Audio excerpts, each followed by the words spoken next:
Welcome back to Every Day's a Bonus. So glad to have you guys driving in your car, listening, watching, however it is you consume this content. My name is Brent. Lifting weights. And it's so good to hear. Treadmill. Beside me is Ken skiing or on a treadmill. I wasn't sure what it's elliptical. In his oversized shirt. And then we have Logan beside us in his undersized shirt. No, I don't know. I think it fits. I think that's totally great. Yeah. In his just perfect for him shirt. It is perfect for me. It's hiding the belly. In his undersized pants. The pants are a little tight. They're tight, but they're great. I've lost weight and they're still tight. Weight loss is a very valuable thing, right? That's good. I've lost a few pounds. You've lost a few pounds. You, my friend, have lost more than a few pounds. Are you okay? Since this. What year is this little ditty from? I was digging around going, okay, what t-shirts do I want to give away and all? This is 2003. Wow. Okay. So back in 2003, we started the Ultimate Comedy Theater Tour, and it ran for about 8 years. But this was like one of the first, this was literally the first design we had. And it's got the star on it. And then I'm going to do the back. Whoa. Kind of a cool billboard look thing. That's neat.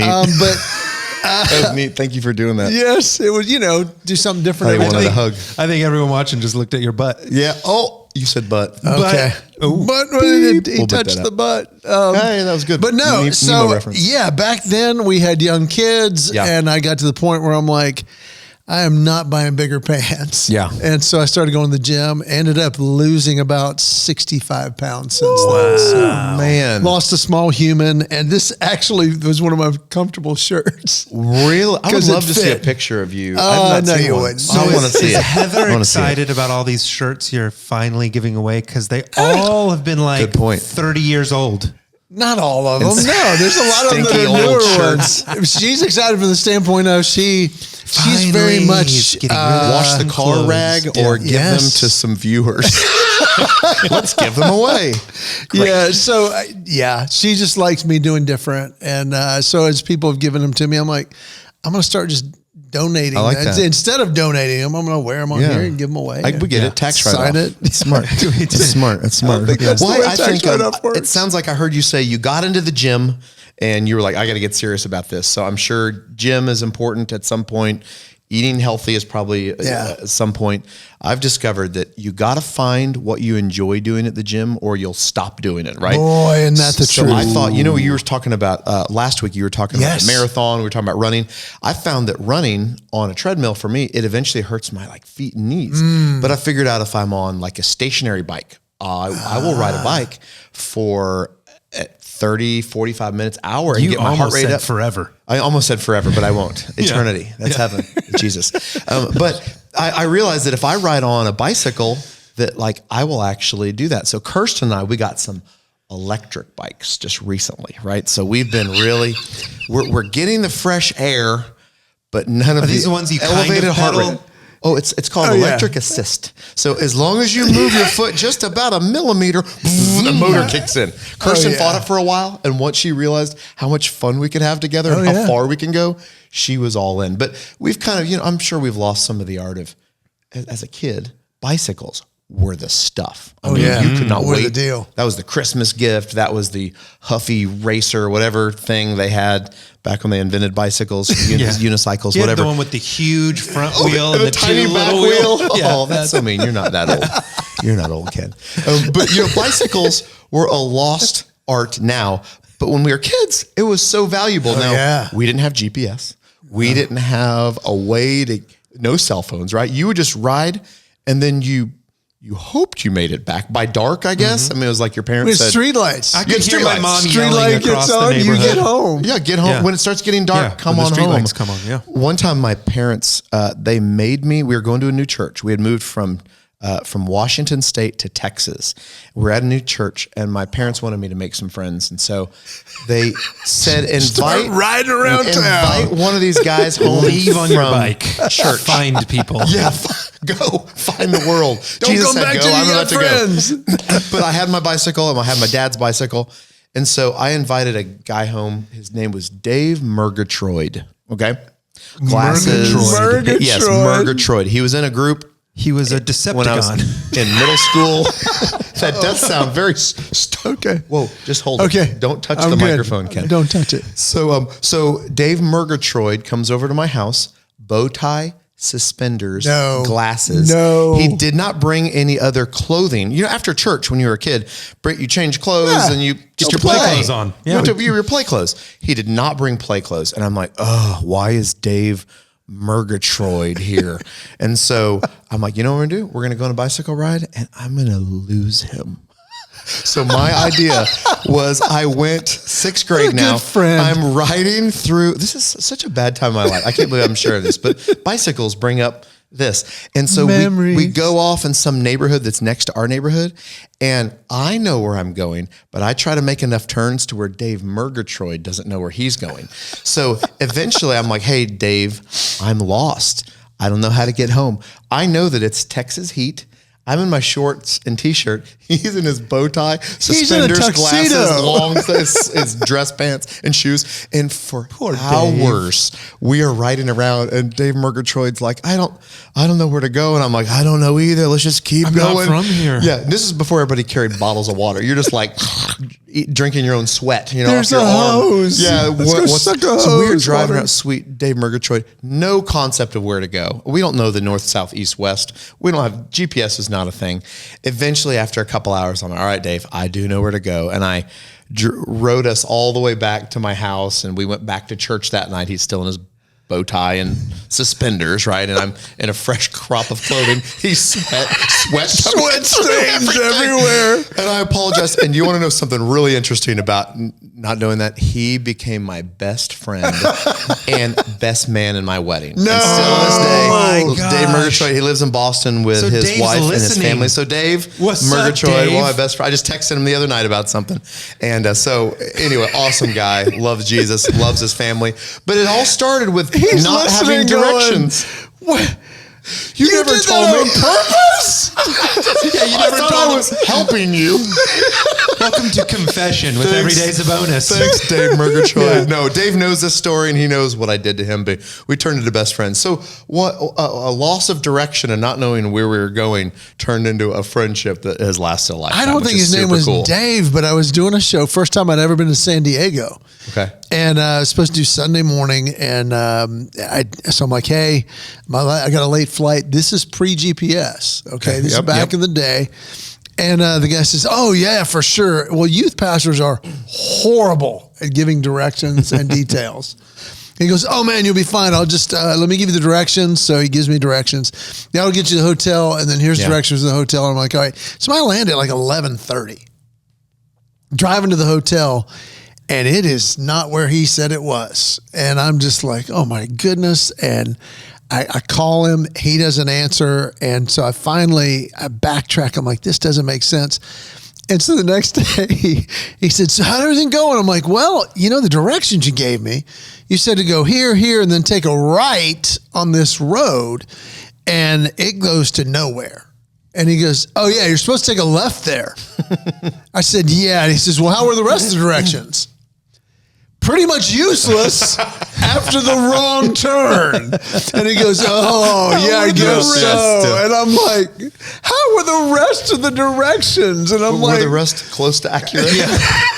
If you had the turn right, were they all good? I mean, did you backtrack it? Let's just say you did go the other way. Yeah. How would that have helped? So, That's funny. Directions are important. Very GPS, important. do you remember MapQuest? Oh, you would yeah. You could go on a computer and print those Oh, out. yeah. And before that was that's what was out when I first learned to drive. MapQuest. I would MapQuest everything. But I think you and I, Ken, we probably had, AAA had triptychs. You probably had the big book of maps. But it was that book, and it had like A7. Rand McNally. Yeah, that was it. And you'd turn and go Page to the quadrants. 39A. So, okay, there it is. I mean, you couldn't text and drive then because there weren't cell phones. But man, somehow you could have a giant book in front of you while you're driving. You're like, I don't know what I'm looking at. You can pull up to a red light. There's a guy with it, and it's this wide when you open it, and they're going. Looking, crashing into everybody around them. So well, it's like everyone, and we talked about this some in the last couple episodes, but just, being on phones too much, and you see a picture of someone on public transit, a crowd of people, and they're all on their phones, and this is so depressing. But then you can see a picture from 30 years ago and everyone's reading a giant newspaper. Yeah. Newspaper. Have you ever driven to work and you see the people like they're putting on their makeup, they're shaving in there, and it's like, what are you? Yeah. You're not on your phone, but you have your entire vanity bathroom set in your car with you while you're doing other things. And I think I can drive and text better than I can eat and drive. I'm all over the place with my Chick-fil-A and my dipping sauce and hold with your legs, drive with your knee, hold the things. Yeah, I got a buddy who's great. He says, I'm driving. This guy's shaving. This girl's doing her makeup, and he says, I almost spilled my cereal. Don't make me splash all over my lap. Exactly. Yeah. So we all do it. Yes. But you're right. Instead of phones, people are looking at newspapers. We always find a way to be distracted. We want to be distracted. Or get lost in something. Yeah. Back in the other day, when you had 5 speeds, you had things to do, clutches and all that with a manual. Now it's all automatic. I never learned that. Really? No. Jagger just sold I don't even know how to 5 impersonate it, as you can tell. Well, I don't know what you're shifting with. Doing the Macarena? What is that? This is the steering wheel, right? What am I doing? The shifter's on the windshield. Is that 3 on the tree? I don't know what you're doing with this. I saw the greatest spaceship. Yeah. Have you guys ever driven a car before? This is so fun. I learned watching cartoons Shaking growing my up. leg. Every cartoon, they're doing this the whole time. Or the Flintstones. That's a good point. Yeah. Running. That's funny. Yeah. GPS has changed everything. Knowing which way to go. Now, I'll be honest. I don't know which way is north, south, east, and west. Okay. But I know if I'm supposed to go right or left. Before you go to yours. Okay, because that reminds me of something. Okay. Go ahead. I'm in Montana. Okay. And in Montana, you have towns and mountains. Well, everybody who lives there knows that's the mountain. Yeah. Okay. And it's got a big H on the side that the high school goes up and paints every year with whitewash. So it's a big H for Helena. And I'm like, that's good. Well, they know what direction that is. So when people give directions like, well, you're going to go west on 1st Street, and then you go down 3 blocks, take a right. No, I'm not in a right. You're going to go north, and then you're going to go east, and then you're going to go west. And I'm listening to these directions like, how do they know this? Let's pretend I didn't bring. I don't have a compass, and they're just Boy Scout.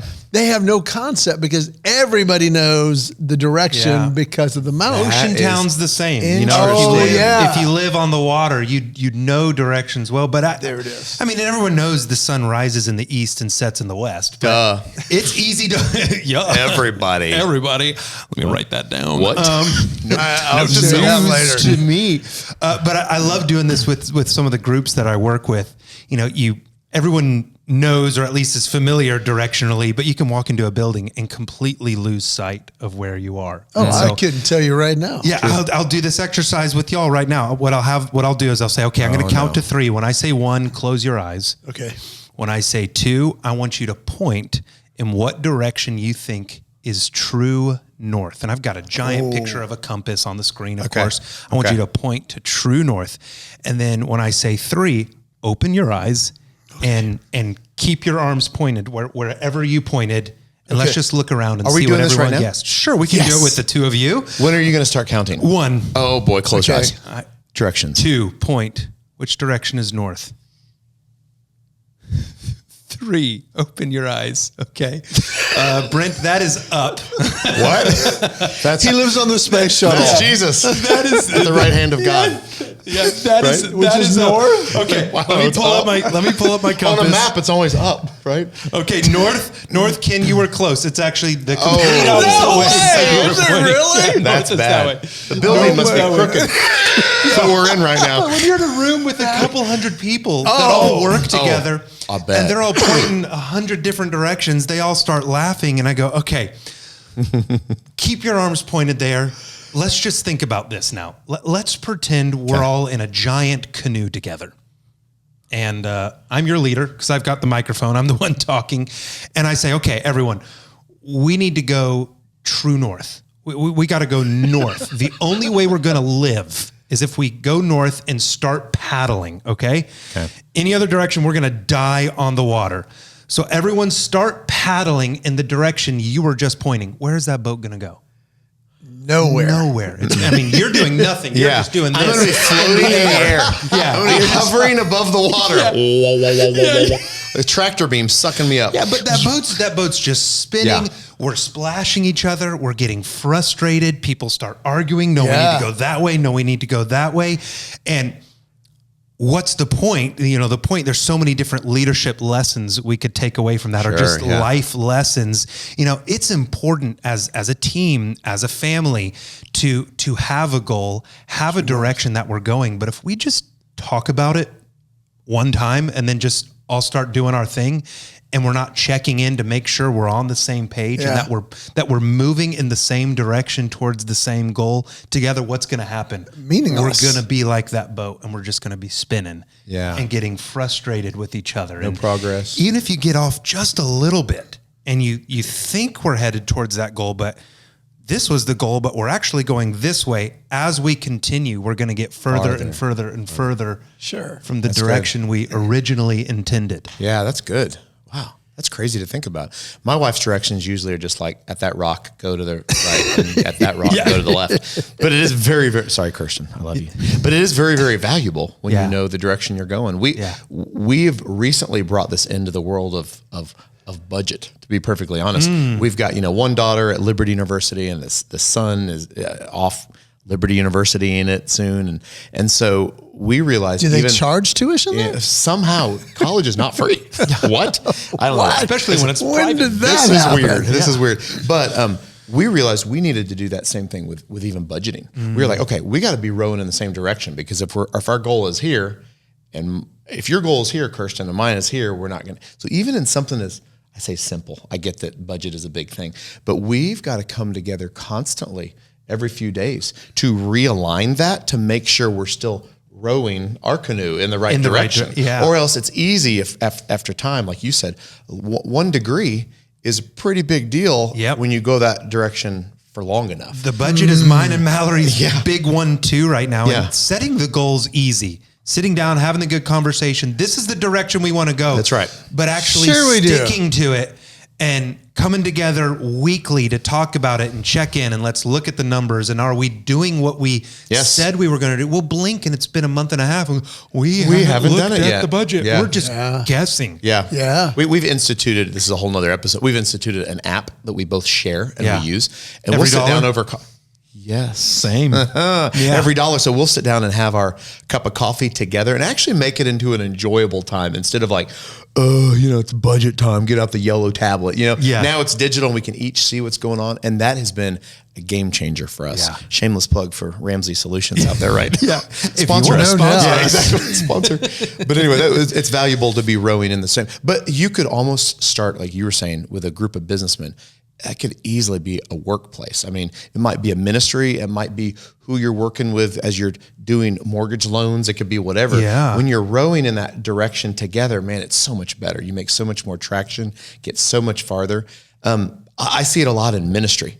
A lot of times ministries at different churches are very siloed, and it might be student ministry and kids ministry and couples ministry. And it's like, they're just for themselves. But the second you knock the walls down, you say, you know what? How about we just point everybody to Jesus and realize this is all part of the body of Christ, right? This is an organization, but you could put that into the business workforce as well, right? You could say, instead of you, the marketing team, and here goes the advertising crew, and here comes the business guys, and here comes the salesman. You could say, let's just make sure we're all rowing in the right direction. So sometimes those huddles, those meetings that seem meaningless, if we could proactively make sure they have a purpose of, our goal, guys, is here. And not just sell the most, do this the most, make sure you look good the most. And our goal is to get here. So if we could realign in there, that's the true north. Are we all rowing the same way with everything that we bring to the table? And and if you're not checking in, that's when you're going to get off course. That's like the husband that says to his wife, honey, I told you I loved you when we got married. I'll let you know if anything changes. That seems like a bad thing to do as a husband, that's not gonna right? Fly. Mallory knows I love her. But me telling her and showing her my love is a big part of keeping the main thing. Our true north is to have a healthy, flourishing marriage where we're working as a team. We're pouring into our kids, pouring into each other. But if we're not checking in, we can lose sight of that. And sometimes there's the true north of loving God and loving others. But sometimes the way you get there will change through time, right? Based on where you are in your life. So kids that are young, you might focus on being there at their school or having lunch with them when, just to make sure they're a priority. And then as they become empty nesters, you might say, we want to see them, but we married each other. We didn't marry our kids, so we're still going to enjoy each other. And so even though the goal is to love God and love others, our family's going to look a little bit different. So we got to make sure our true north is going in that direction. For you guys as well, I mean, you got your boys, your girl, you guys are all over the place. I'm sure you guys have to check in and make sure you're I was going to say, to validate everything you guys just said, that absolutely, you got to get on the same page. Absolutely, you reconnect. I say all the time, Dunkin' Donuts saved our marriage, because when I was in town on a Saturday, that's a plug. But not his t-shirt. We'd go to Dunkin' Donuts, and we'd literally, we didn't have the app at that point, but we had gone through some Ramsey stuff, and we said, okay, here's what we decided. How are we doing? And we talked through, we didn't expect that car expense. Okay, well, let's get back on track. And even to the point where things were going great, one of ours was we wanted to come up with a plan. I said, okay, here's the plan. Here's my idea. She agreed. We want to pay off the house so that when the boys start college, it's paid for, we can cash flow college. And that's a big, long period of time, which means we had to every month pay a little extra, and that when we get a bonus, we'd pay some of that. And that was going great, but we stopped reviewing it. And I remember one time, it's just some tension. And one of the questions we asked, and this is a great one for couples, is there any subject or topic that you feel like you can't ask or talk about? That it's off limits? That's great. And Heather, and don't do that in a heated moment. We did it at Dunkin' Donuts. And she would be like, well, kind of. And I'm like, do tell. And she said, well, I just feel like that when we had this goal, and I don't know really where it is, and I'm not sure where all the money is of different accounts. I'm like, well, absolutely. So the next time I brought a printout, every account, every balance, every pin, and everything. She goes, oh, okay.